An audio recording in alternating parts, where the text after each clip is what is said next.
Hello there, welcome to a Second Thoughts overview of Kairos Fateweaver of the Oracles of Tzeentch. I played through the initial turns to get a feel for the faction and how it plays out, its strengths and weaknesses, and I present to you my initial conclusions. In the end, some army compositions for you guys to try in your own campaigns.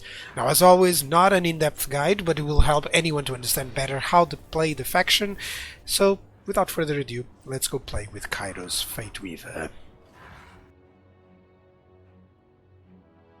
So for the short victory condition, we need to destroy the factions of Zlatlan, located here, the Order of Lore Masters, and the Last Defenders, as well as the Fortress of Dawn, which is already defeated. This is the remnants of, because of patches, it has been thwarted already. So, Last Defenders, it's kind of the one, more difficult or to take on, but nevertheless, still quite very close, very easy indeed, and a short victory.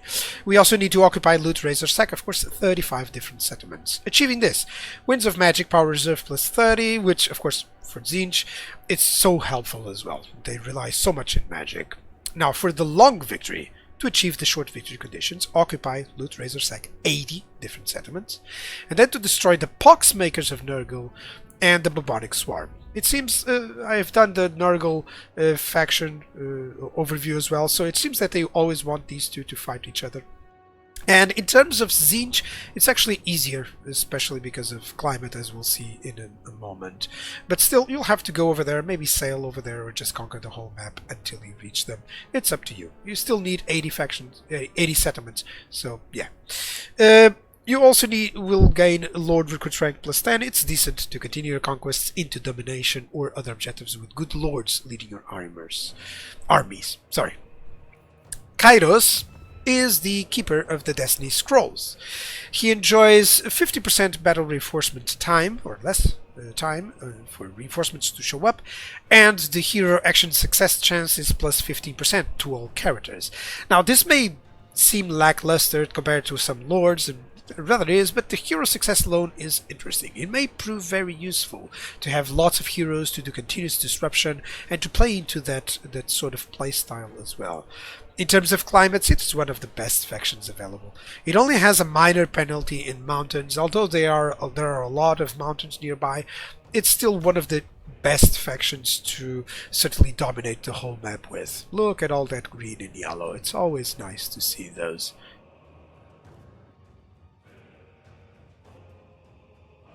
In terms of the starting location, very great. Very highly defensible. You're located in one of the poles, basically, so low threats, and it's easy to actually decide where to go. Just go over there, conquer the whole province, and that's it.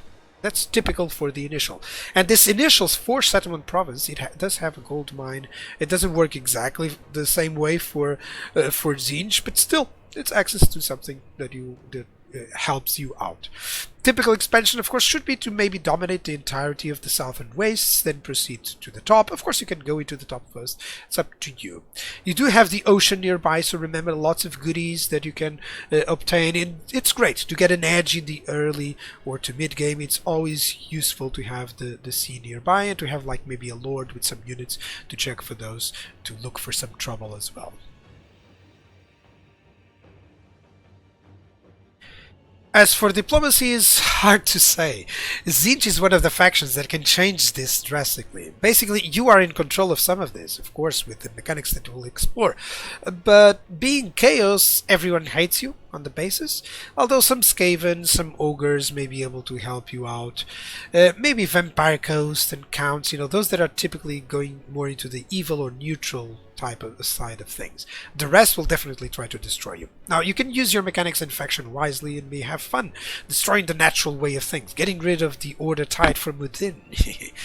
Now, good outposts will be for better missile and artillery, maybe Vampire Coast, Ogres, Skaven choices. Let me show you a few possibilities.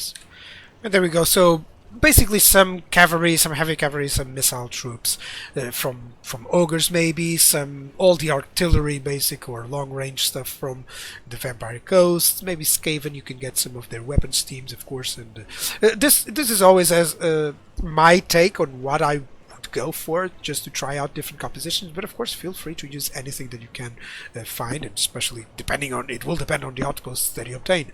So yeah, but these are the ones that I would go for if possible. Speaking of mechanics, they're interesting, but they require some attention to the details. For instance, we have Winds of Magic manipulation. Pretty simple. You can increase the Winds of Magic on one place, or actually decrease it in one place and then increase it in another one. Sounds pretty decent. You know, as you proceed conquering other lands, you will benefit from having better Winds of Magic. So of course you can decrease in one place and then maybe increase on the most on the front line, so that your armies, when they're defending, they have that. However, there's an additional thing that I would like to mention, which is that your buildings have an effect when Winds of Magic are strong or higher. We'll go more into that, but you can imagine how effective it is. So Winds of Magic manipulation helps to ensure not only that you maintain great Winds of Magic in your continuous conquests, but also to ensure that your buildings are having some additional benefits. Now, Grimoires, they are your unique currency. They grant access to something called the Changer of the Ways. This has ridiculously overpowered stuff. Go crazy with this one. Just really nice to be able to change everything, like revealing factions' intentions. It states exactly what it says. Reveal the shroud over all of a faction's territory. Track and transfer an army's line of sight. Force a rebellion. Halt a faction. Open the gates of a settlement. Break an alliance. Give war. Transfer settlement, which is crazy. And force war. So go wild with this. Transfer settlements, purchase them, sell them back, create distant wars, thrive in the chaos. All the while you're building up slowly your good armies, and then suddenly everyone was at war for so long, and you just sweep in for the conquests. Now, as for the other one, it's Unholy Manifestation. So you have, for instance, the Scriveners of Insanity. It gives you 250 Grimoires. Of course, pretty straightforward. You need a little bit more Grimoires, use this. Then you have to enable attrition for this army, regardless of immunities. This is excellent if an army, for instance, if it is trying to replenish in a settlement. You can avoid that, can force that attrition for that army, and then you just get enough time to get close to the settlement, capture it. Many abilities, many tactical abilities. This is an interesting one. Now, Magic Flare, pretty straightforward. Some buffs for that army: barrier hit points plus 25%, and range plus 20%, which is excellent for the overall idea of the Tzeentch armies. And then we have a Night of Madness. It increases Winds of Magic power reserve, reduces control in the local enemy province, and increases the Tzeentch corruption in the local enemy province. So in essence, let's make sure that that province is up for the conquest. They'll have some rebellions, perhaps. They'll have some issues. Your Winds of Magic will always be better there, which is excellent. Don't forget that because you're a demon faction, it also influences how the demons are. They suffer some penalties when they're at low Winds of Magic, but when they're high and such, they'll benefit a little bit. So that's really cool. Now, one more aspect that I would like to mention is in every army, the barrier.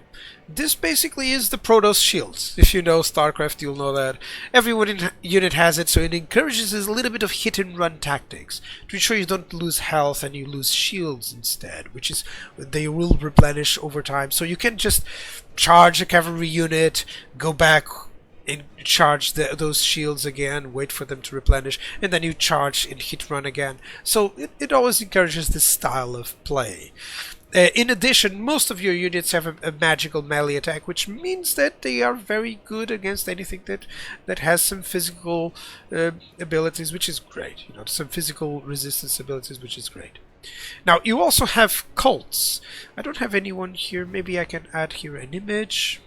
Okay, I couldn't have an image, honestly, and it takes some time to get the cults, but basically you can get something that generates grimoires per turn, or generates more but requires high Winds of Magic. It's always involving the Winds of Magic in the region, or to generate grimoires, okay? So it's pretty cool, pretty cool. Of course, grimoires are typically what you'll invest on, as they are much more valuable for than just a little bit of income, but it's up to you. You'll have some choices in that regard.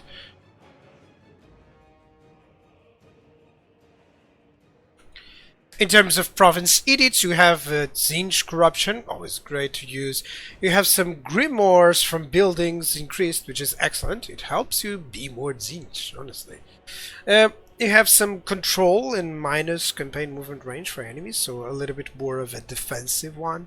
And then you also have a less chance of a plague spreading. It's useful. You're mainly going to be fighting Nurgle, so for sure you're going to need this.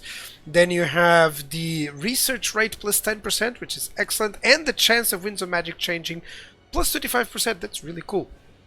So I would say that you're going to bounce around this from grimoires and this one in accordance. Of course, research rate is important, but not as much to let's say to Tzeentch. More on that later. But yeah, notice that there's no growth, no income. It's all about the magic and the grimoires. It makes a fun mechanic of assisting the main mechanics. I actually like it. It's a little bit more into the faction, loreful, let's say, if I may. Now for army stances, we have a unique one, teleport. Now, it's kind of like the beast paths from the Beastmen, or it's kind of like the underground transportation, basically, that you can have, but it's rather unique. So contrary to other underway style stances, it does allow you to attack with it, which is great. It's such a tactical advantage. So it's immune to most attrition. So if as soon as you move this, I'll show you actually how it works. You can move, let's say, here, and if there was any army in your surrounding area, you'd be able to fight it immediately, which is great. It's such a great idea to have, you know. Now let's check out the other army stances, of course. So the teleport costs all the movement points. Do note that. It allows you to pass terrain that do normally be passable, and it does request some Winds of Magic. Pay attention to that part. Now, you do have channeling.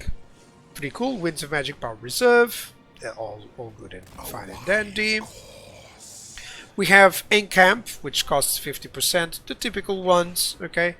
We have Raiding, immune to most attrition. I would love if this would give some grimoires, but, well, can't have everything. Or maybe if the Winds of Magic would give you some grimoires, that would be great. Ambush, 25% requirement. It's pretty cool. It's nice, okay? Now, yep, that's basically how it works. The teleport one kind of works like a mechanic. I didn't mention it previously because it makes more sense to talk about it here.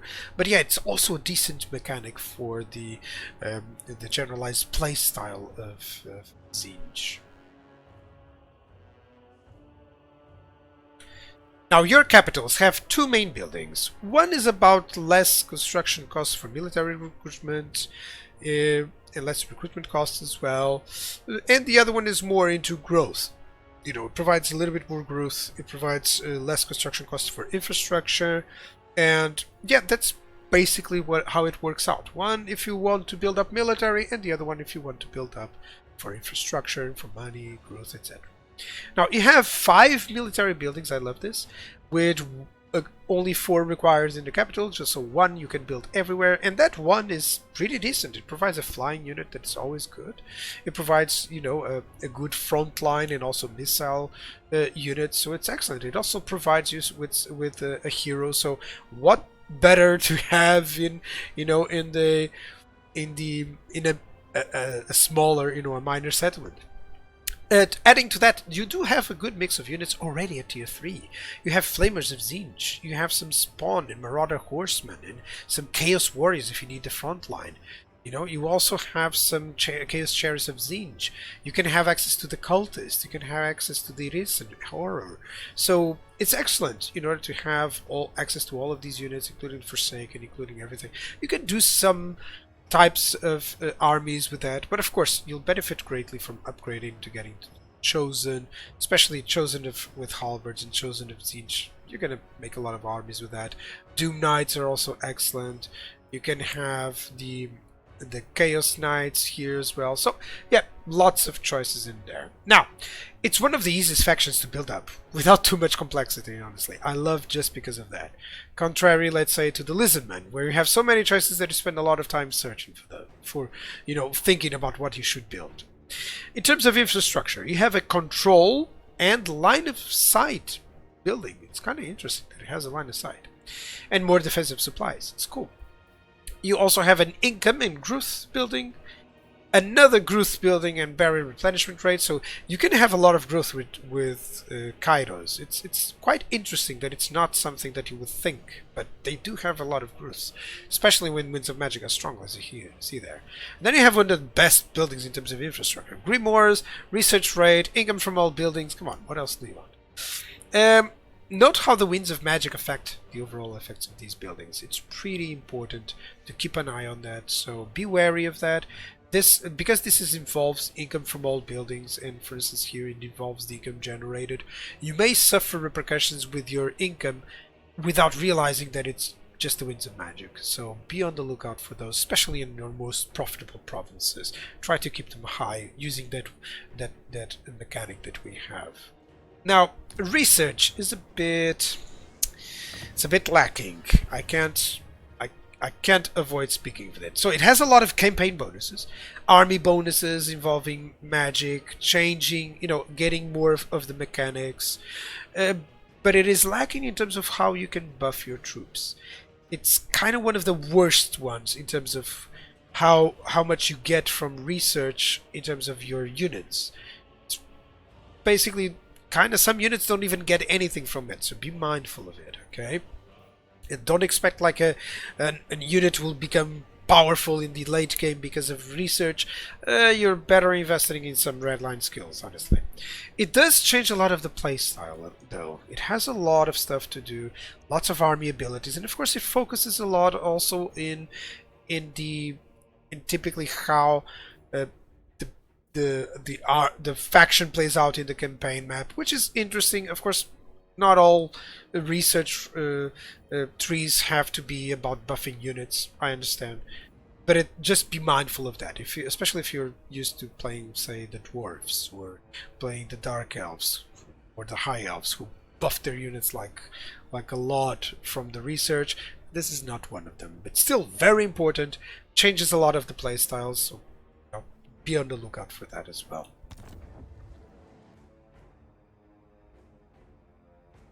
Now, as always, you have your legendary lord specific ones, you have your caster specific ones, basically red line and blue line. Speaking in specific regarding Kairos, he does have a unique blue line, so it changes the changing of the waste cost. It gives control for all provinces, for instance. You have some ambush success here. Change of the waste cooldown. Now you also have less upkeep here. Changing of the waste cost. So it becomes, reveal factions becomes free, you know. It does have some replenishment here, okay. So it's excellent, okay.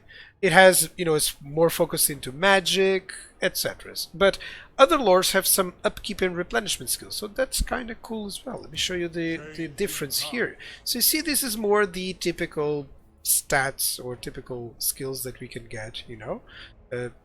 So it goes more into that. We also have replenishment right there. We also have income, but we don't have upkeep reduction. Notice that. We don't have upkeep reduction in this. So be wary that. Really double check the skill lines just to ensure that you want that or not. Okay? Now, there are two lines of red line skills. So basically a different one. I'll speak of those in just a moment. But there are two lines of red skills. So it allows different combinations. They're somewhat inexpensive, which is also great. Now, there is no replenishment hero. Basically, none of the heroes gives any replenishment, which is kind of a bummer. Of course, I always like that. They're lacking in that department, but they have a good thing about the climate. So because the climate is typically good, that's a boom. Okay. Now, magic, finally, allow me to speak of magic. Even though you only have two, Metal and Tzeentch, they're really good. They synergize really well. So you can can allow a lot of damage on the battlefield and some nice protection for your troops. So, of course, Kairos has access to a lot more given his specific line. So yeah, it's an interesting faction. If you really like magic, just go Tzeentch. You're gonna love it. So here we have the red line skills for the heralds. Now, you can see there's an issue here which is very difficult to check out without, advancing a lot in the campaign, so be on the lookout for that, which is that you can see the Marauders of Tzeentch and some units benefit from both of these. So I do not know if this is intended, if they benefit really from that or just from this, or if just those units. Proceed with a grain of salt. Just check in the game if they are affected or not. Okay. Now the red line for the Chaos Sorcerer actually focuses a lot more in durability, so more armor for units, more melee defense in essence. Of course, this is just in general. If you pick up on this, of course it gives you melee attack and armor. So if you want to go with these units, then of course you're gonna get some good armor and melee attacks. But just for the generalized sense, your units will survive a little bit better. Of course, they'll do some more damage and melee attack in some cases, but just have that in mind. Now, Kairos buffs kind of everything. He buffs Lords of Change units, so there's one build that at least I have a couple of them. Okay, and there's some nice combos. Basically, he has barrier buffs to everyone, so he can definitely improve with some elite units. So as you can see here, kind of average for expense in terms of the army composition and the red line skills. For Kairos particularly, you need to be mindful of this because he benefits a lot from having his magic in full, so you only have 50 skills. Be wary of that. Still, of course, I would go a strong front line with some missile support, some cavalry in the flanks. Just typical case, the flying units is always nice. And of course you can also have that same front line and just go some single entities as you wish, as you prefer. It's up to your playstyle and what you find fun. And then similarly we have some different ideas here. So of course with the buffs that we can have here with some more for Forsaken, case Spawn, case Feral. I'm not too fan of the Forsaken, but of course you can use it, and these are not enough to convince me to go Forsaken. You can use them, of course, in the beginning, and it's just one skill. So that's cool. They always have vigor loss reduction. It's kind of nice. So some combinations here with using some spawns, some flamers, really cool. Some single entities more in this army. It's up to you. As you can see, rather inexpensive. For instance, this one is really inexpensive, which is great. So yeah, that's basically what you can do about it.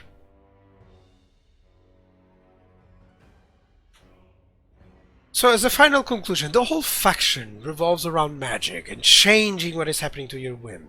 It is kind of less about the battlefield, but do not be mistaken, they're really powerful there as well. This is a campaign that I definitely would advise just one thing. Trust me on this, guys. Be Tzeentch. Do chaotic stuff. Just change settlements to create wars. Put friends against friends, enemies against enemies. Forget about strategy. If they don't understand you, then you won't either. They won't be able to predict you. Just have fun with it. Slowly you build up and you build up until you reach the point where your armies are ready and theirs are not, and you march against everyone. It's a seriously great campaign just because of that replay value. Now your army typically will consist of great infantry, good missiles, average monsters infantry, they're kind of squishy, good cavalry, great flyers. It does lack some research buffs like I mentioned, and relies a lot on magic. So if winds of magic are low, you may have a problem. Replenishment is good, mostly because of climate. It could be better with a hero that would allow replenishment, but yeah, can't always have that. So I believe now it is time to play with Kairos, Fateweaver-Tzeentch.